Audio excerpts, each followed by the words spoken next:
Do you believe Jesus is the Son of God? Yes. It says, for that reason, they must fight you. It's right there. That is what they say with their mouths. See, that's something you just say from you. You made it up. Imitating the sayings of those who disbelieved before. May Allah destroy them. How do you think Allah is going to destroy you? He's going to come down on a horse? Who do you think He's going to use to destroy you? The jihadis. Am I making it up? It's right there. Nope. This is the context of jihad. This is what Islam, this is Muhammad's final marching orders. Whether you like it or not, if they become predominant majority, and if they're zealous, now thank God most Muslims are not, they have to do this. So for Jesus to say He's the truth, He just claimed to be more than a man from an Islamic perspective. To say you're the life, He just claimed to be more than a man.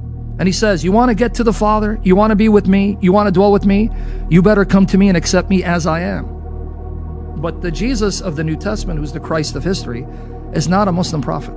His name is not Isa ibn Maryam. He did not announce the coming of Ahmed. Hey, you don't believe my religion? That's fine. You know, to you, your religion, to me, my religion. That's like chapter 109 of the Quran. Says it, you know, to you, your religion, to me, my religion. That's what they'll often quote. But they quote in the context when they're outnumbered. Then you have what's called the Medinan period. The period where he now goes to Medina and he becomes head of state. The tone changes.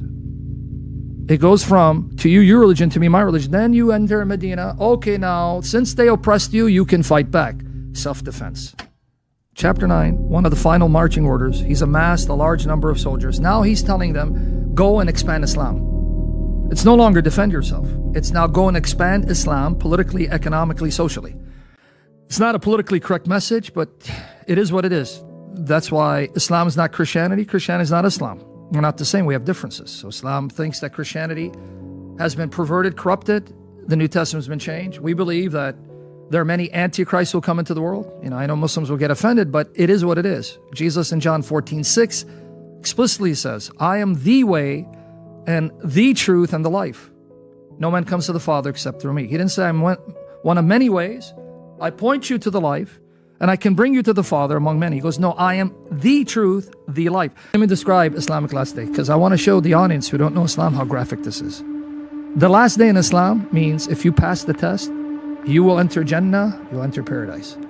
You have maidens of pleasure, Hur al-Ain. I can give you even a reference, very graphic, chapter 78, 31, 33. It says that they have swelling breasts, breasts that don't sag. And the Quran says you'll spend all eternity deflowering them, but you won't harm them, and they'll return. When I say Quran says you will have sex with them, but the hadiths go graphic. You will be deflowering them, but you won't hurt them. They'll return virginal again. So this is the pleasures of paradise. And you're going to have wine, and you're going to have milk, and you're going to have, you know, meat and young boys serving you. Youths of perpetual freshness. Now, why the hell do I need a young boy in paradise to serve me? Well, things to make you go, But that's the last day.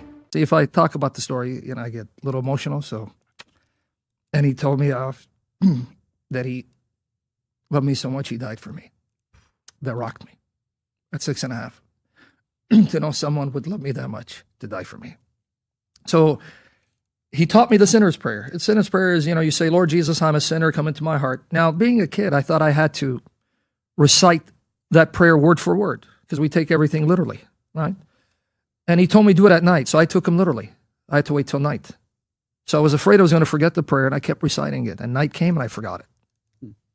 But I remember that night, and I remember that I was in tears. My mom was next to me, and I told her, I remember waking her up saying, can you tell me how to invite Jesus? She thought I was crazy. What are you talking about? But I remember crying out to him, you know, and I said, Jesus, I don't know how to invite you in, but I want you in my life.